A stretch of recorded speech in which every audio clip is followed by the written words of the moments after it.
A spacecraft comes home from the moon. It slams into the atmosphere at 25,000 miles per hour. Temperatures on the outside reach 5,000 degrees, half as hot as the surface of the sun. The capsule splashes down safely in the Pacific Ocean. Navy divers swim out and pull it from the water. They flip it over, and they look at the bottom and they stop, because the bottom of that spacecraft looks like somebody took a blowtorch to a birthday cake. Chunks of the protective coating are gone. Cracks run through the charred surface. Pieces that should still be there are missing, and nobody predicted it. Nobody's computer models said that would happen. Now the spacecraft survived. Everything inside was fine. If astronauts had been aboard, they would not have even felt anything wrong. The temperatures inside stayed well within the design limits. But the outside of the shield, the part that was supposed to erode in a controlled, predictable, well-understood way, it eroded in a way that was none of those things. And that is a problem, because predictability is everything when you are putting people behind a shield. So you have got the most advanced spacecraft ever built with the best thermal protection money can buy, and it comes back from an unmanned test flight around the moon looking like it survived something it barely understood. And the question everybody should be asking is not why did those chunks fall off? That is a good question, and we will get to it. The question you should be asking first is much more basic, much more physical. The question is, why is coming home from the moon so much worse than coming home from orbit? Because astronauts come home from orbit all the time. They ride down from the space station, they experience some heating, they pop their parachutes, they splash down, everybody claps, the end. Coming back from the moon should just be the same thing, only a little farther away. Right? Wrong. Completely, deeply, fundamentally wrong. And the reason it is wrong tells you something beautiful about how energy works. Something that a lot of people, even smart people, do not quite appreciate until you lay it out for them. So let us start with something simple. What does it mean to be in orbit? You are going around the Earth at about 17,500 miles per hour. That is roughly 8 kilometers per second. You are going sideways so fast that the Earth curves away beneath you at the same rate you fall toward it. That is, all orbit is perpetual falling with enough sideways speed that you never hit the ground. Good. When you want to come home from orbit, you fire your engines backward. You slow down by maybe 200 miles per hour. That is enough. That tiny reduction drops your orbit just enough that you start kissing the upper atmosphere. The air begins to thicken. You begin to decelerate. And over the next several minutes, you go from 17,500 miles per hour down to a few hundred. The air does most of the work. Your heat shield gets hot. Yes, maybe 3,000 degrees, and that is serious. But the energy involved is manageable. The systems we have built to handle orbital reentry are mature and well tested. When you come home from the moon, you do not arrive at 17,500 miles per hour. You arrive at 25,000 miles per hour, about 11 kilometers per second. You might think, well, that is only about 40% faster. Surely the heating is only about 40% worse. And this is where people get fooled, because heating during reentry does not scale linearly with speed. It does not even scale with the square of the speed. The aerodynamic heating rate scales roughly with the cube of velocity. Some analyses put it even higher, around velocity to the power of 3.15. Let me say that plainly. If you go 40% faster, the heating is not 40% worse. It is roughly 2.7 times worse, nearly 3 times the punishment on the heat shield, 3 times the energy per second being dumped into that surface.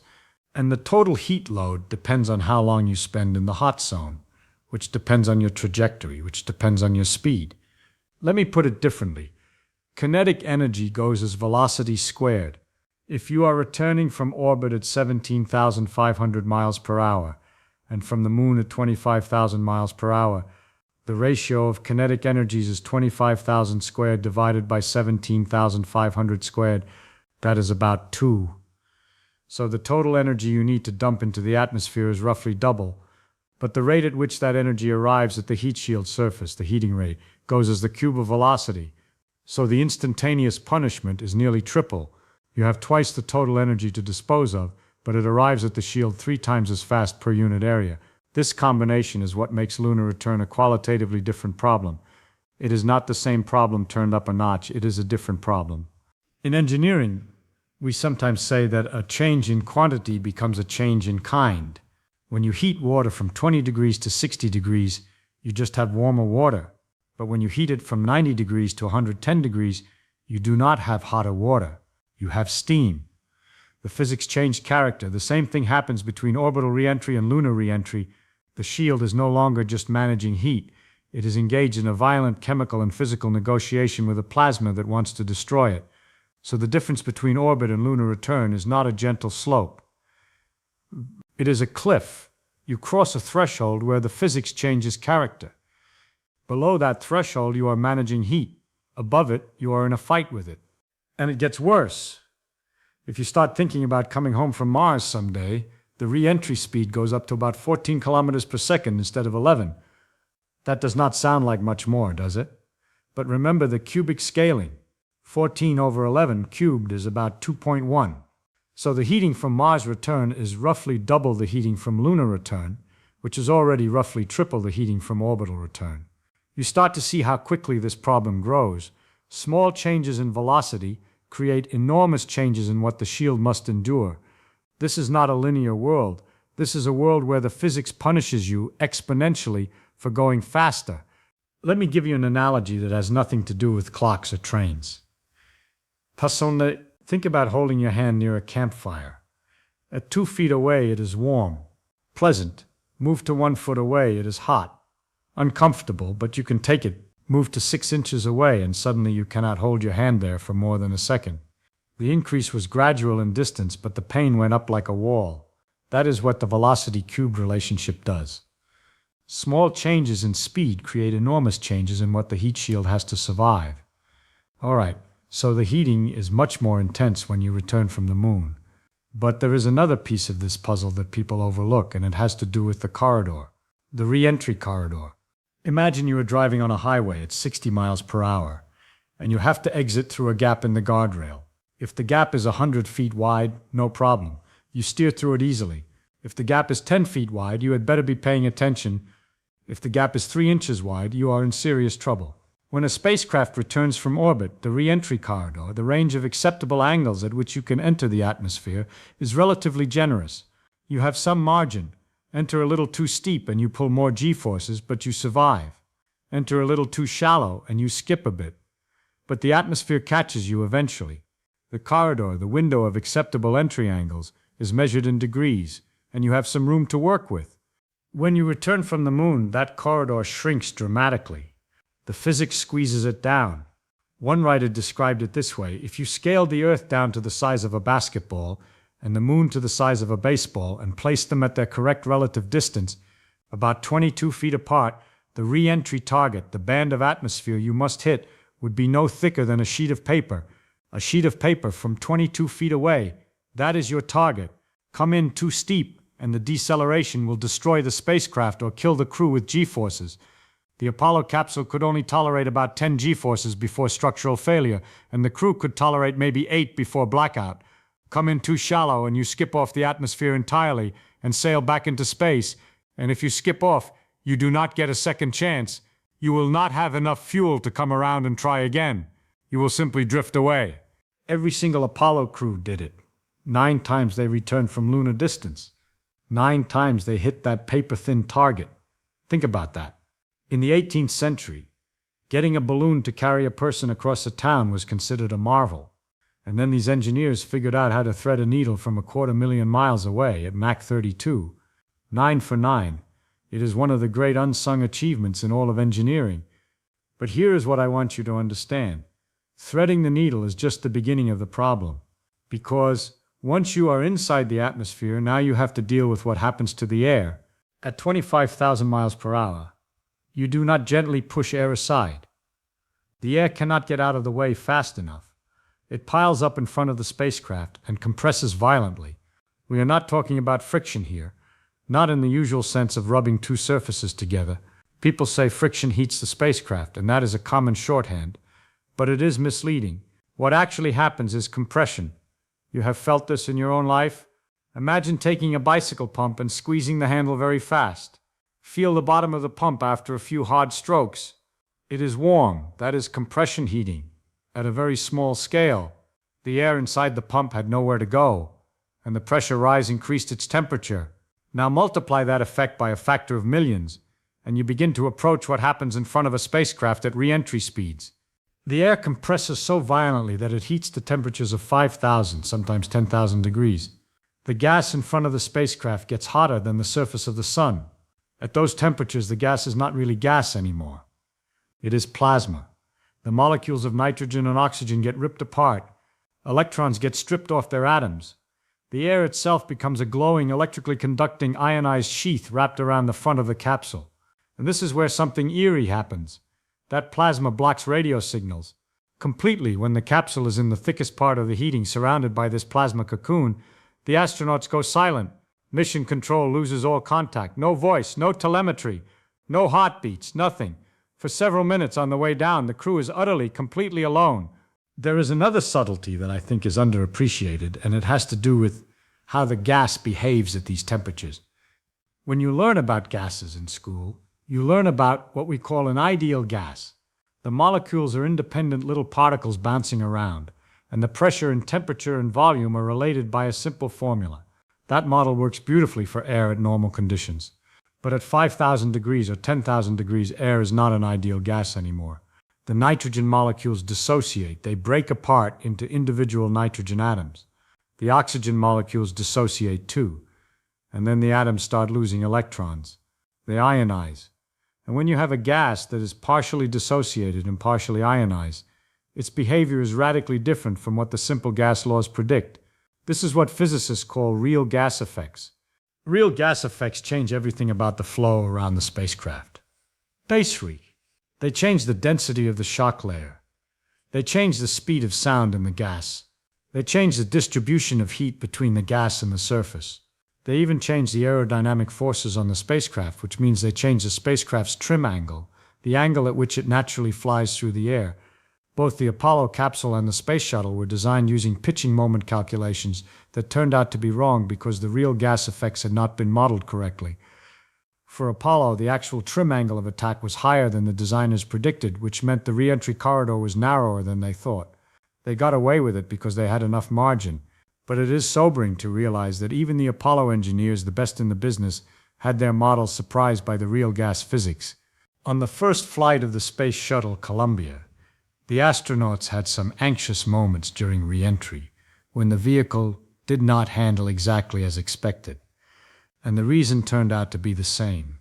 Real gas effects shifting the aerodynamic center of pressure to a location different from what had been calculated. So the air itself becomes an unreliable partner. You think you know what it will do, and then it ionizes and dissociates and starts obeying different rules. Your wind tunnel tests, which were done at lower speeds with air that behaves itself, do not capture this. Your computer models, if they use simplified gas physics, do not capture it either. You need very sophisticated computational fluid dynamics codes that track the chemical reactions happening in the gas in front of the spacecraft, molecule by molecule, reaction by reaction. And even those codes have uncertainties because some of the reaction rates at these extreme conditions have never been measured in a laboratory. They are extrapolated.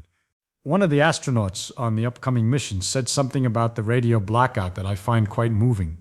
He said he hoped all 8 billion people in the world would come together and just be hoping and praying during the moment when the signal comes back, because until you hear that signal, you do not know. So now you have this plasma, thousands of degrees, wrapped around the bottom of the spacecraft, and you need something between that plasma and the astronauts. That something is the heat shield. And the way the heat shield works, the way it has always worked since the very first capsules, is a trick that I find absolutely delightful because it is so counterintuitive. You do not try to build a shield that reflects all that heat. You cannot. At these temperatures, no reflective surface would survive. You do not try to build something that just sits there and absorbs it either. There is too much energy for any passive insulator to handle. Instead, you build the shield out of material that is designed to be destroyed. It burns away, it melts, it vaporizes, and as it does, it carries the heat away with it. The material sacrifices itself, and in doing so, it protects what is behind it. This process has a lovely name, ablation, from the Latin ablatus, meaning carried away. It is the same word root that gives us ablate in medicine, where you destroy tissue to treat a disease. The shield treats the heat by destroying itself. The physics of ablation is gorgeous, and I want you to see why. The ablative material, when it gets hot enough, undergoes pyrolysis. That is a chemical decomposition driven by heat. The complex polymer molecules in the coating break apart into simpler, lighter molecules. Many of these lighter molecules are gases. This gas seeps outward through the porous structure of the material toward the plasma, and as it does, it creates a thin boundary layer between the plasma and the solid surface. That layer of outgassing creates what engineers call a blowing effect. It is a buffer. The gas coming off the shield pushes against the hot plasma, and this reduces the convective heat flux reaching the spacecraft by a significant fraction. But it gets better. In some ablative formulations, particularly those containing carbon, the gases released by pyrolysis introduce carbon particles into the boundary layer.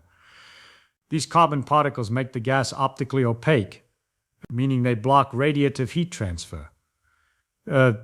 At extreme temperatures, a large fraction of the heat comes not from hot gas touching the surface, but from the plasma radiating energy like a white-hot furnace.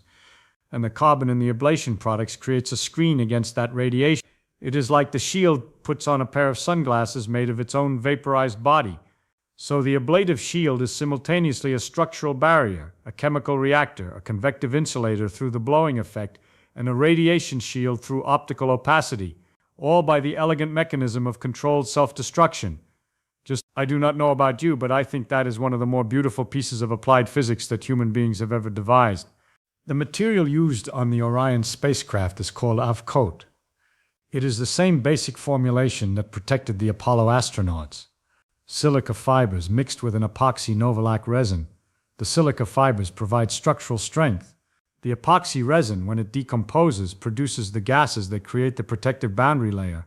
The whole mixture is placed into a honeycomb support structure. In the original Apollo shields, there were about 330,000 tiny honeycomb cells. Each one was individually filled by a technician with a pressure gun. 6 months to fill a single heat shield. Think about that. 6 months of painstaking cell-by-cell work for something that will be used once and destroyed. That is craftsmanship of a kind most people never hear about. For the modern Orion shield, they switched to a block configuration. About 180 preformed blocks of avcoat bonded to the heat shield surface. More consistent, more manufacturable, same basic material. When Orion went around the moon on its first uncrewed test flight and came roaring back at 25,000 miles per hour, the avcoat was supposed to ablate, char, and protect the capsule. The temperatures on the exterior reached about 5,000 degrees, and the shield did protect the capsule. The temperatures inside remained within safe limits. Nobody would have been harmed. That much is important, and it should not be forgotten. But when they pulled the capsule out of the water and inspected it, the ablation pattern was wrong.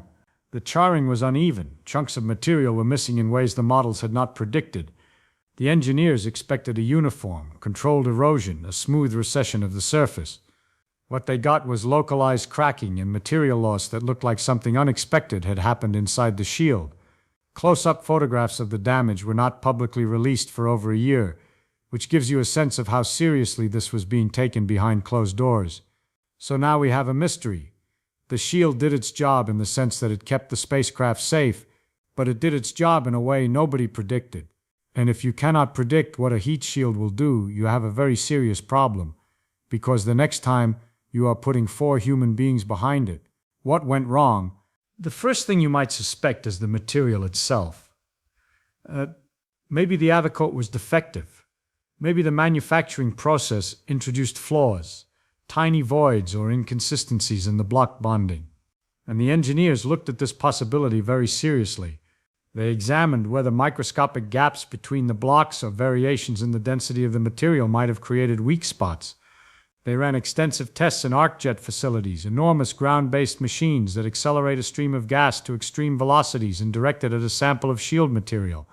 These facilities can reproduce portions of the reentry environment, enough to study how the avcoat chars, how it produces gas, how the char layer builds up. But no ground test can perfectly replicate what happens during a real lunar return. You cannot simultaneously reproduce the velocity, the temperature, the atmospheric density, the chemical composition of the plasma, the pressure variation, the duration, and the changing angle all at once. Ground tests give you pieces of the picture. They are invaluable, indispensable. But they are not the whole story. And this is a lesson that shows up in physics over and over. Your model is always simpler than reality.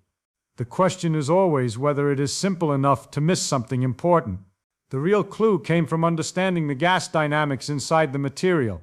And this is where the physics gets subtle and genuinely interesting. Remember, I told you the ablative material decomposes and generates gas. That gas is supposed to seep outward through the porous material and create the protective boundary layer. That is the whole design intent. The gas has to escape. But what if, under certain thermal conditions, the gas does not escape fast enough? What if the material is not permeable enough to let the gas out at the rate it is being produced? Think about it like this. You have a sponge, and you squeeze it underwater. The water inside the sponge wants to come out, and if the sponge has large open pores, it squirts right out. No problem. But imagine you take that sponge and partially coat the outside with something that restricts the pore openings. Now when you squeeze, the water pressure builds up inside before it can get through the restricted pores. What happens? If you squeeze hard enough, the sponge tears. It cracks from the inside out. That is essentially what happened to the Orion heat shield. During certain phases of the reentry, the Avocoat material was generating gases internally as it decomposed under the heat, but those gases could not escape quickly enough through the charred outer layer. The char that forms on the outside of an ablator is porous, but the question is how porous? If the permeability of that char layer drops below a certain threshold, the internal gas pressure rises faster than it can vent, and that internal pressure caused cracking. Cracking caused pieces to break off. The model had not anticipated this because the model assumed the gas transport would work the way it had always been measured in controlled tests. But the real reentry created conditions, particularly in the timing and intensity of the heating, that pushed the material into a regime that the ground tests had not fully explored. Now, the skip entry. That is a critical clue in this investigation. What is a skip entry, and why does it matter here? When Apollo came back from the moon, they used what is called a direct entry. Straight in. One continuous plunge through the atmosphere. You hit the air, you slow down, your shield gets hammered for one sustained period, and you descend under parachutes. The whole thing was over in about 4 minutes from the time you hit the atmosphere to the time you were under your drogue chutes. But the astronauts experienced about 6.8 G-forces, nearly 7 times their body weight, pressing them into their seats for an extended period. Painful, dangerous for anyone not in peak physical condition. And the landing accuracy was limited. You could aim for a general area of the ocean, but the exact splashdown point varied by hundreds of miles from mission to mission. NASA had to station recovery ships at multiple locations across the Pacific, sometimes in shark-infested waters, sometimes arriving before dawn. The idea behind a skip entry is more elegant. Instead of one punishing dive, you split the re-entry into 2 parts. You come in at a shallow angle, dip into the upper atmosphere, let the air slow you down somewhat, and then you roll the capsule to change the direction of its lift and let that lift carry you back up out of the atmosphere. You skip like a flat stone across a pond. During the first test flight, the capsule dipped down to about 200,000 feet, then rolled and bounced back up to about 325,000 feet, essentially back into space. Then it came back in for a second, gentler re-entry. This has wonderful advantages. It splits the heating into 2 events instead of 1.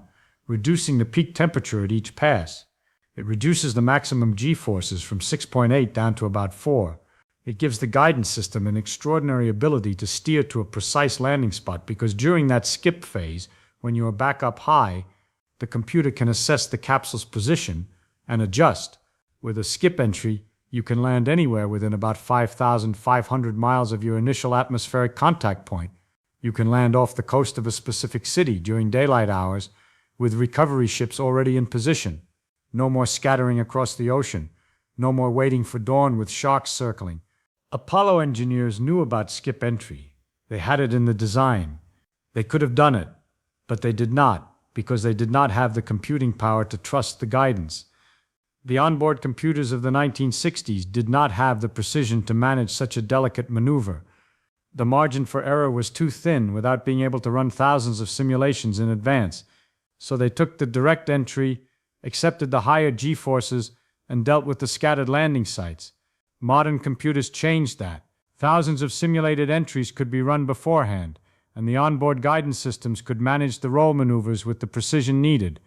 But the skip entry creates a specific thermal environment that is different from a direct entry. And here is where the clue fits into the puzzle. The shield gets heated intensely during the first pass. Pyrolysis begins. Gases are generated inside the avocord. Some gases escape through the char layer. Good, but then during the skip, the capsule rises back towards space. The external pressure drops. The heating drops. But the interior of the material is still hot, still decomposing, still generating gas. And now the thermal conditions shift. On the second pass, heating resumes, more pyrolysis occurs, more gas is produced. But the char layer from the first pass is already partially formed, and it may not be permeable enough to handle the gas production rate during the second pass. The result is a pressure buildup, cracking, and uncontrolled material loss. The thermal cycling, the on-off-on nature of the skip entry was the environment that triggered the gas entrapment. Now here is where the detective story gets really interesting, because the question is not just what went wrong, the question is what to do about it. You might say the obvious answer is to fix the heat shield, design a better one, use a material with higher permeability, change the manufacturing process, and for future missions, that is exactly what they are doing. The spacecraft after this one will have a redesigned heat shield. But this particular spacecraft, the one that is about to carry 4 astronauts around the moon, already has its heat shield attached. It has been bolted on, the avocat blocks are bonded in place. Taking it off and replacing it would take years. Years of work, years of delay, years of retesting. And so the engineers made a decision that I find very clever, very physical, and very much in the spirit of how good problem solving works. They did not change the shield, they changed the trajectory. Think about that for a moment. You cannot change the material. You cannot change the spacecraft. So you change the path through the atmosphere. You change the angle, the timing, the altitude of the skip, the duration of each heating phase. You reshape the thermal environment that the shield will experience by reshaping the flight path through the air. Instead of a full skip entry where the capsule bounces high and comes back for a second distinct pass, they will fly what the flight director described as a lofted profile. The skip will be shorter, lower. The capsule will not rise as high between the 2 entry phases. This reduces the total time in the problematic thermal regime.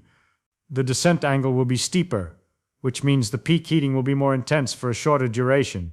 It is like the difference between holding your hand quickly through a candle flame versus slowly passing it through.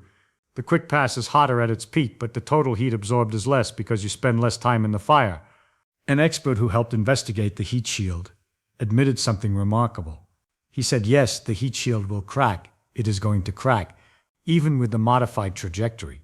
But the structure underneath the avocat, a composite layer, has been tested and shown to survive brief exposure to re-entry temperatures, even if the avocat layer above it is compromised. That composite serves as the last line of defense. The plan is not to prevent cracking entirely. The plan is to keep the cracking within limits that the overall system can tolerate. This is engineering at its most honest. They are not promising perfection. They are defining the acceptable range of failure and making sure they stay within it. This is a beautiful example of something that comes up over and over in physics and engineering. When you have a problem, you do not always attack the problem directly. Sometimes you change the conditions. You alter the context. You find a different path through the parameter space. The material is the same. The atmosphere is the same. The speed is the same, but the trajectory, the dance between the spacecraft and the air, that you can reshape. And by reshaping it, you shift the thermal profile into a regime where the gas entrapment is reduced, the cracking is controlled, and the shield can do its job well enough to bring the crew home. Let me push deeper into why this matters, because there is a more fundamental lesson buried here. Everything about getting to the moon and back is an energy management problem. The rocket burns fuel to lift the spacecraft against gravity and give it speed.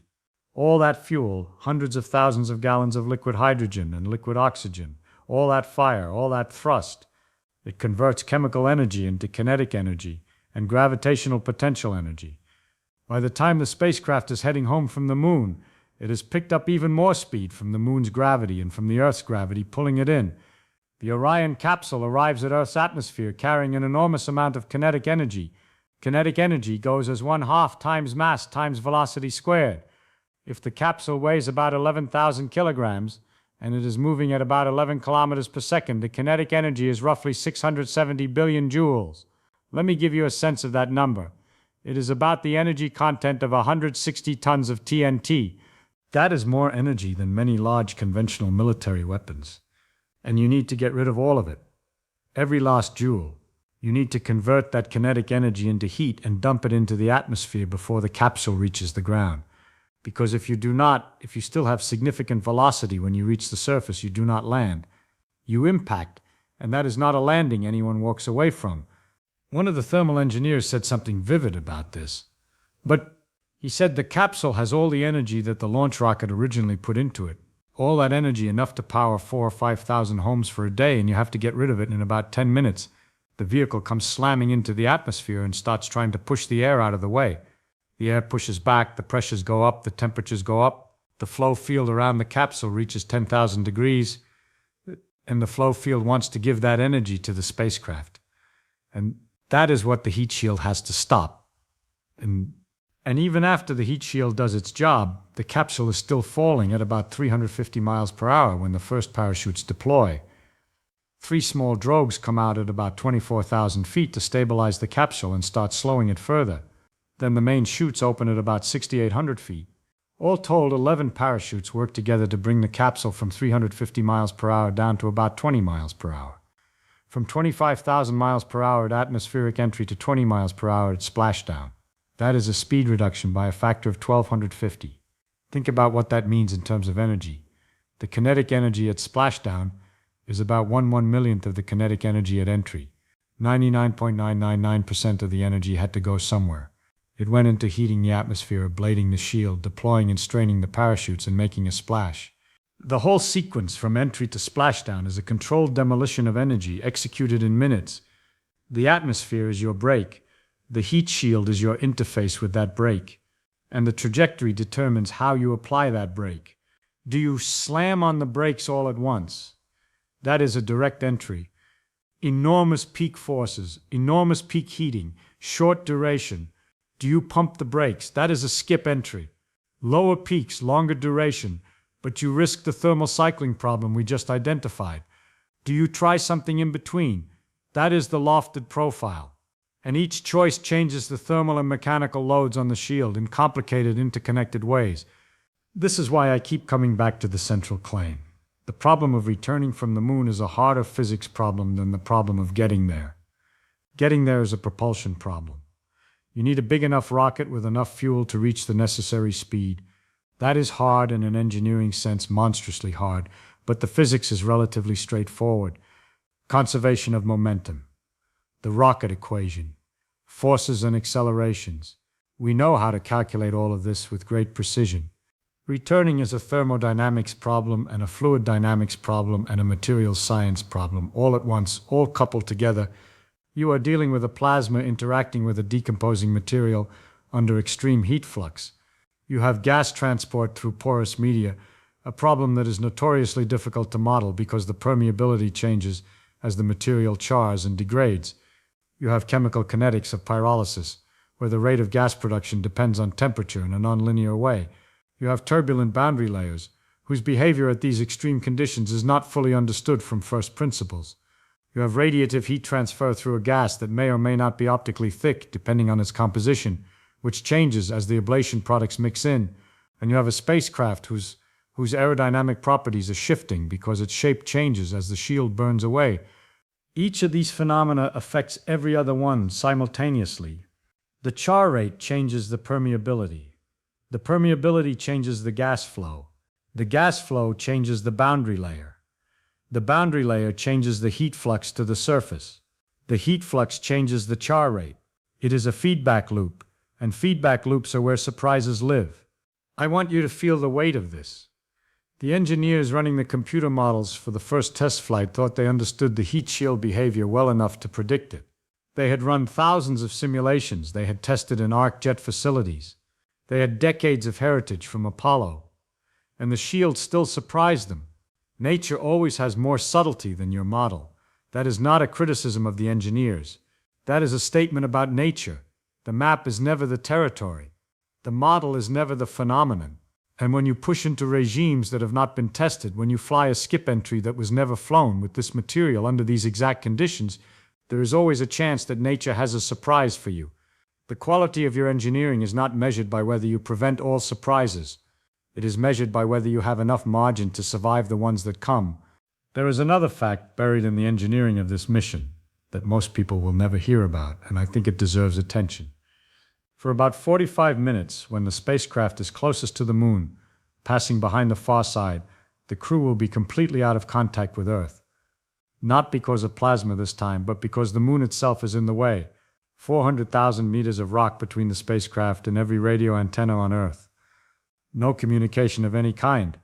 For those 45 minutes, 4 human beings will be farther from help than any humans have been in more than 50 years. And then they will spend several days coasting home, watching the Earth grow larger in their windows. And then they will hit the atmosphere at a speed that turns air into plasma, and they will be wrapped in that plasma for several minutes, silent again, and they will ride a shield that is designed to destroy itself to protect them, on a trajectory that has been modified specifically to avoid the conditions that cause problems on the test flight. On a shield that experts freely admit will still crack, and they will emerge from the plasma, and the signal will come back, and the parachutes will open, and they will splash into the Pacific Ocean, and the Navy will pull them out, and the engineers will flip the capsule over and look at the bottom, and what they see on that bottom will determine whether the next mission, the one that is supposed to actually land on the moon, can proceed. But it goes even further than the moon. Every piece of data from this reentry feeds into the models that will someday be used to design the heat shield for a spacecraft returning from Mars. And as I mentioned earlier, Mars return is roughly double the thermal load of lunar return. The same heating rate, cubed relationship. The same gas entrapment risk, magnified. The same modeling uncertainties in a regime even further from what has been tested.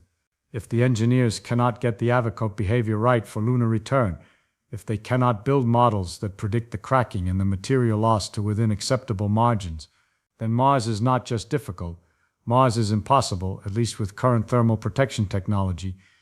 That is why this mission is not a dress rehearsal. It is not a warm-up, it is the critical experiment. It is the moment when the models meet reality again and either hold up or reveal a new layer of physics that has to be understood. Every mission to the moon is also, in a very real sense, a mission to Mars. The heat shield is the bridge, and the bridge has to be tested before anyone can trust it enough to cross. I think about all of this, and I am struck by how much of the hardest physics in spaceflight happens not when you are going up and not while you are floating around in the emptiness, but when you come screaming back down through the thin shell of gas that separates the vacuum of space from the solid ground. That layer of atmosphere, about 60 miles thick for practical purposes, is simultaneously the thing that tries to destroy you and the only thing that can save you. If you did not have it, you would have to carry enough fuel to slow yourself down entirely with rockets, and the fuel to carry that fuel, and the fuel to carry that fuel, and you quickly discover that the arithmetic makes the whole mission impossible without an atmosphere to help. The atmosphere is both the enemy and the essential ally. It tries to burn you up and it saves you from crashing. The spacecraft's entire thermal protection system exists to mediate this violent partnership. And the relationship between the spacecraft and the atmosphere, that brief, brutal, beautiful encounter at the very end of the mission, is where the real physics lives. Getting to space is an act of power. Coming home is an act of precision. And precision is always, always harder. You know, there is a temptation in physics and in engineering to think that once you have done something, you understand it.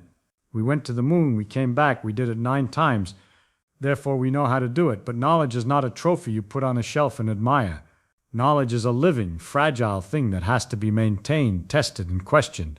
The materials change, the designs change, the trajectories change, the thermal environments change, manufacturing processes change. The people who had the original understanding retire or pass away, and the institutional memory phrase, and the new generation has to rebuild the understanding from scratch, using whatever documentation was left behind. And nature does not care what you did 50 years ago. Nature asks you the same question every time.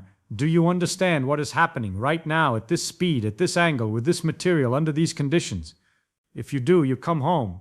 If you do not, the physics will show you exactly where your understanding falls short.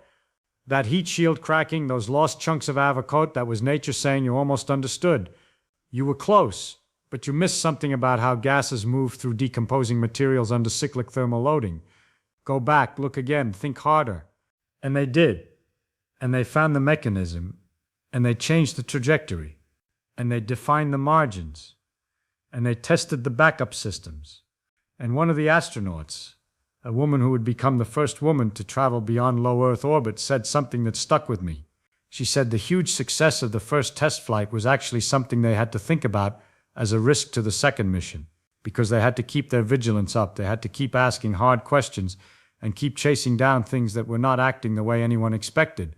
Success is a narcotic that dulls the instinct to doubt, and doubt is what keeps you alive when you are moving at Mach 32. And soon 4 human beings will bet their lives that the answer is right. I want to leave you with this image.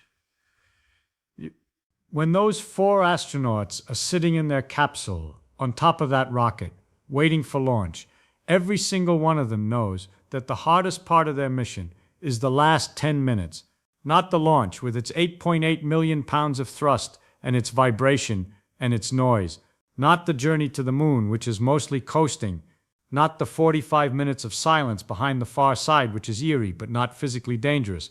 The hardest part is that screaming 10-minute plunge through the atmosphere when the laws of thermodynamics and fluid dynamics and material science are all being tested simultaneously against the skin of their spacecraft. Everything about the mission, all the engineering, all the simulations, all the trajectory planning, all the decisions about whether to fix the shield or change the path, all of it comes down to whether a layer of silica fibers and epoxy resin, a few inches thick, applied in carefully formed blocks, can manage the hottest and fastest encounter any human spacecraft has ever attempted. The fastest re-entry ever, the hottest temperatures ever imposed on a crewed vehicle, and a heat shield whose behavior under these exact conditions has never been fully tested with people aboard. Getting there is about ambition. Getting home is about physics, and the physics does not negotiate. What piece of this puzzle surprised you the most? Was it the speed difference? The gas entrapment? The corridor problem? The fact that they changed the trajectory instead of the shield? I would like to know where your intuition broke.